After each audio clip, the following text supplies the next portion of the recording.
Good evening and welcome to Tucker Carlson Tonight. Happy Monday. Here's something we just saw. I wish we brought it to you earlier. Vladimir Zelenskyy, the president of Ukraine, of course, gave an interview recently that didn't get enough attention in this country. Zelenskyy, needless to say, is currently engaged in a desperate fight for his country, his government, his life. And he has been since the Russian military invaded Ukraine nearly 3 weeks ago. So you can assume there's not a lot Zelenskyy thinks about at this point apart from getting the Russians off of Ukrainian soil. So last week, Zelenskyy floated the idea of accepting so-called Ukrainian neutrality, agreeing not to join NATO. In exchange for that, he would get a Russian withdrawal from Ukraine. Now, there's nothing inherently controversial about Zelenskyy's idea. Ukraine was not on the cusp of joining NATO anyway. NATO officials have long said they don't want Ukraine to join. It's not clear whose interests would be served by Ukraine joining NATO. So if accepting the status quo, going with the way things already were and were always going to be, if doing that convinces Putin to stop killing Ukrainians and spares Ukraine from total and complete destruction, maybe it's not a crazy idea. Maybe Zelenskyy is onto something. He certainly thought about it a lot. Maybe we ought to congratulate Zelenskyy for acting wisely on behalf of the country he leads. This could be a win for him and for the entire world. Probably not a lot of American media outlets will describe it that way, however. Indeed, by mentioning NATO, a topic that is completely off limits in American media, Zelenskyy may have gone too far. Daily, in every possible venue, we are told that NATO is, paradoxically, both of its central importance to the United States and at the same time irrelevant to what happens in Eastern Europe. So years of talk about expanding NATO into Ukraine, and we've watched those happen in public, that had nothing whatsoever to do with Russia invading Ukraine. Nothing at all. That's what they tell us. Putin invaded Ukraine because he's bad. End of conversation. And anyone who says otherwise, anyone who suggests there might be a way out of this disaster short of total war, anyone who says that is immediately denounced as a tool of Russian propaganda. So what does that mean? It means that by acknowledging that NATO expansion is what Putin seems to care about most, Zelenskyy is, by definition, at least in this country, repeating Russian talking points. That would make the president of Ukraine a Putin collaborator. Sound insane? Well, then you can still think clearly. But that's the state of play. How do we know this? Let's just say we've lived it. We've made the point repeatedly that forcing Ukraine into NATO will in no way serve the interests of the United States, and in fact could hurt us here in ways from which we will never recover. And by the way, talking about it doesn't seem to have helped Ukraine either.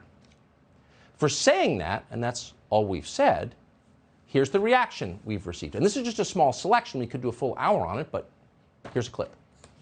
What seems to be almost the Putin wing of the Republican Party, which to be fair, is not prevalent much on Capitol Hill, but we've seen Tucker Carlson, basically repeat Russian propaganda night after night. What the hell is going on? Well, first of all, before they fell in love with Putin, they fell in love with Orban in Hungary. Make America great again meant, let's make America more like Hungary. And the most popular Republican broadcaster in America, Tucker Carlson, are both unabashed fans of Putin. And there are very few Republicans out there like Mitt Romney or Liz Cheney who have the courage to call them out. This is a disgrace. How anybody in this country, which loves freedom, can side with Vladimir Putin, which is an oppressor, a dictator. He kills people. He imprisons his political opponents. He has been an adversary of America at every chance he's had. It's unthinkable to be. It's almost treasonous. Ooh, almost treasonous. Siding with Putin. Who's siding with Putin? I haven't seen anybody do that. I've seen a few people try to side with the United States. And that, says Mitt Romney, a man who got 4 deferments to keep himself out of the Vietnam War, that is almost treasonous. What's so interesting, we don't want to pick on Mitt Romney here, it's too easy, but it does seem like if you take a step back, that the very same people who spent the last, say, 2 years telling us that this country, our country, is inherently sinful and racist and disgusting and born in iniquity, those same people, the ones who lecture you about how there's something inherently wrong with you if you live here, were born here, those same people have been the very quickest, the very first to whip around and accuse anyone who wants to save the United States from yet another pointless war, a war that they would never fight in and nor would their children, accuse those people of being unpatriotic. Well, you don't love America enough, says the man who thinks America is racist. How does that work exactly? We're not sure, but in case you've forgotten, here's the very same Mitt Romney marching with the very same people who told us that this is a white supremacist hellhole. And by the way, we've got to do away with the nuclear family. That's never done anybody any good. Here he is. A way to end violence and brutality and to make sure that people understand that Black Lives Matter. So, okay, it's just Mitt Romney. Never a genius, obviously deep in the grip of some late life crisis, licking his wounds from being beaten by Obama in 2012. Okay. But it's not just Mitt Romney. Imagine how you would feel if you were a business owner in Kenosha or Minneapolis or Atlanta or Louisville. If you were someone who, I don't know, used to go to St. John's Church in Washington, D.C., or someone who works in the federal courthouse in Portland, Oregon, before BLM torched all of it.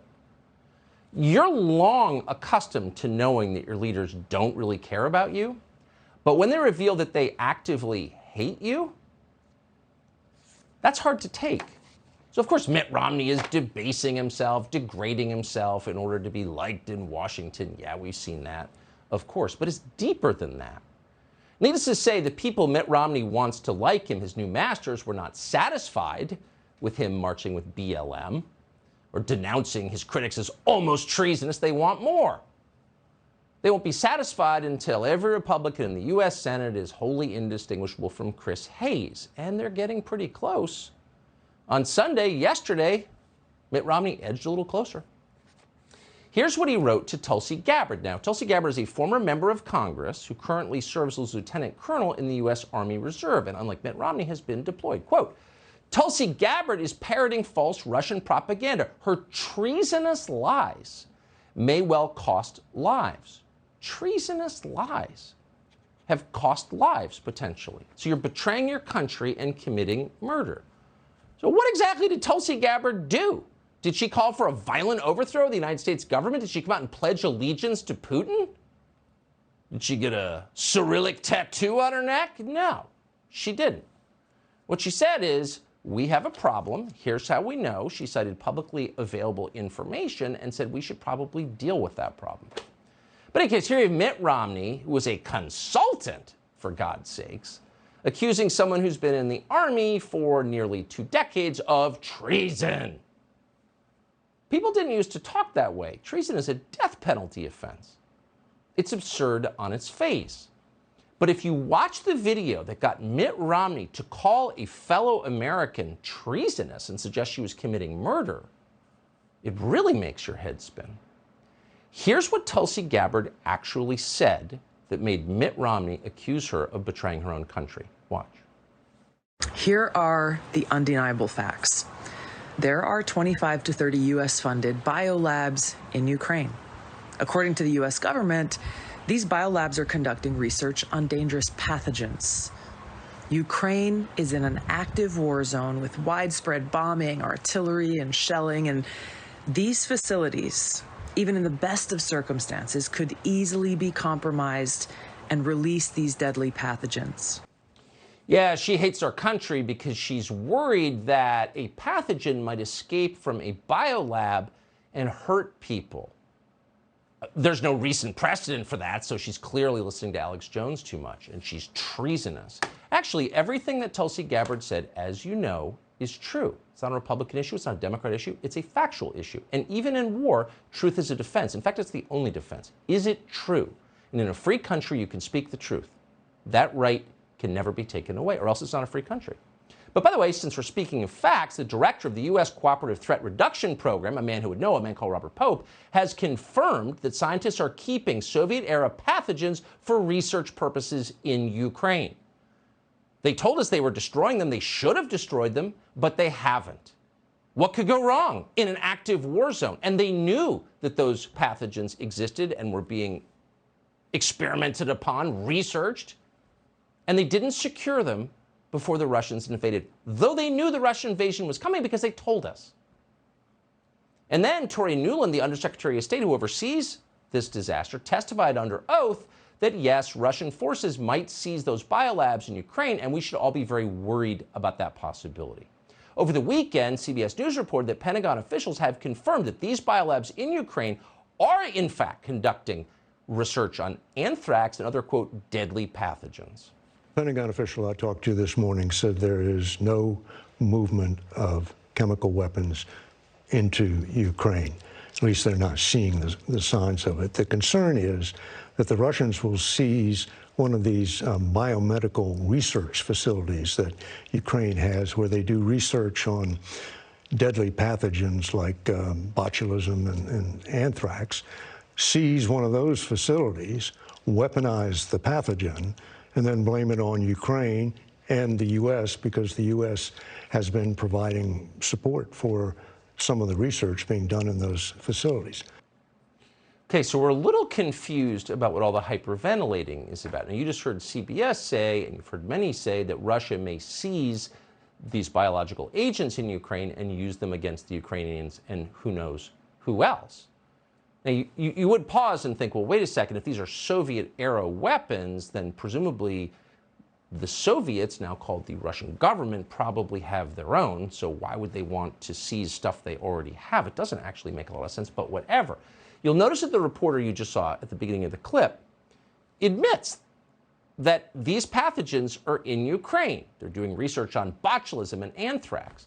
So any reasonable person would be concerned by that because there's a war going on. And by the way, why were they funding this in Ukraine in the first place? But that's really a secondary question. Maybe we can get to the bottom of that when the war's over. But Tulsi Gabbard addressed, and only addressed, the danger that innocent people could die because these weapons, apparently these pathogens, these agents, exist in Ukraine. She didn't blame it on Russia. She didn't blame anybody. She just said, this is the thing.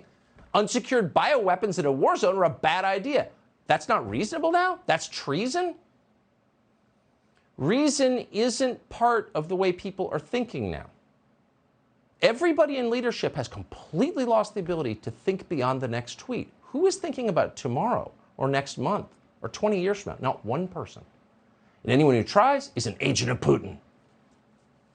Now to a story of Russian disinformation that has been quickly embraced and amplified by some in America's right-wing media. When State Department Undersecretary Victoria Nuland confirmed this week that there was bio-research going on in Ukraine, critics say that Tucker Carlson of Fox News took those remarks out of context.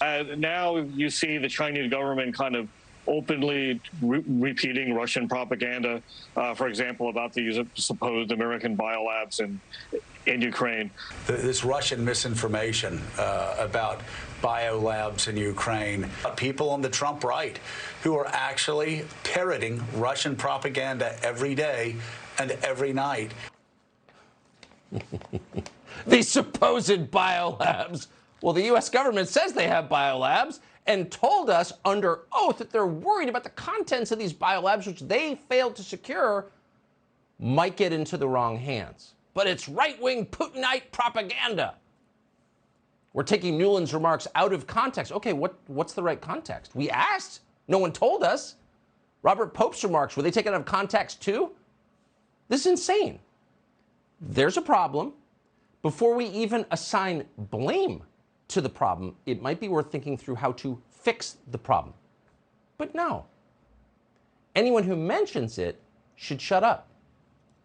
And not just shut up, be shut up by force if necessary, with jail time. Now, we're going to do something we almost never do. We're going to play you a clip from The View, which is now calling for a Department of Justice investigation into this show and Tulsi Gabbard. Watch.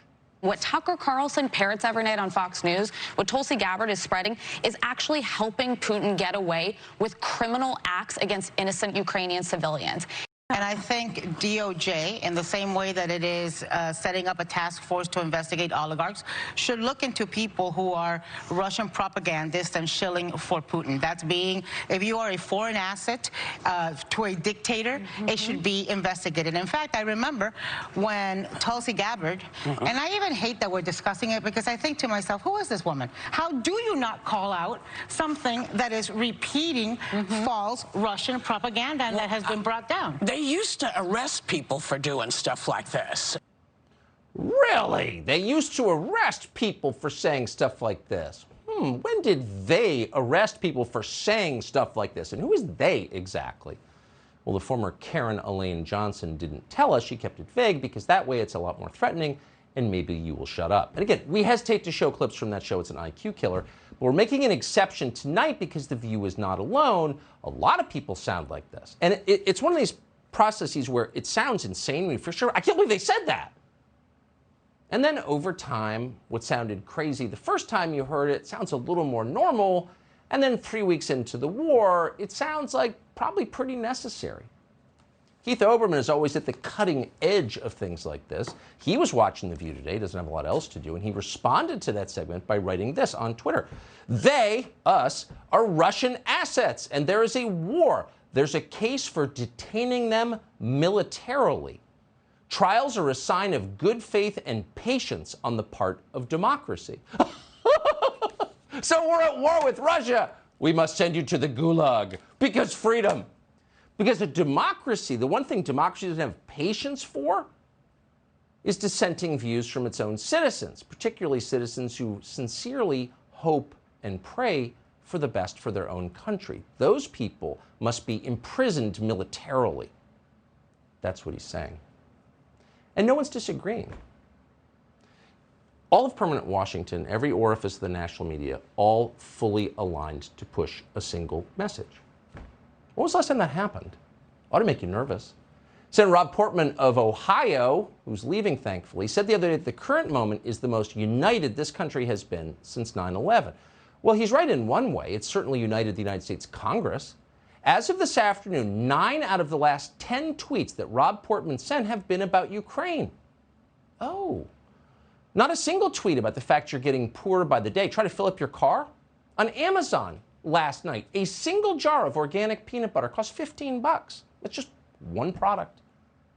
On a retailer renowned for offering the cheapest possible, $15 for a jar of peanut butter. Spread that across the entire grocery store, and that's what you're looking at. Is that going to help with the fentanyl killings that are going on right now? 100,000 people die last year? No. Rob Portman doesn't care. What he cares about is Ukraine. And he shares that concern with Lindsey Graham and Chuck Schumer and Nancy Pelosi and, of course, Liz Cheney. So they are unified.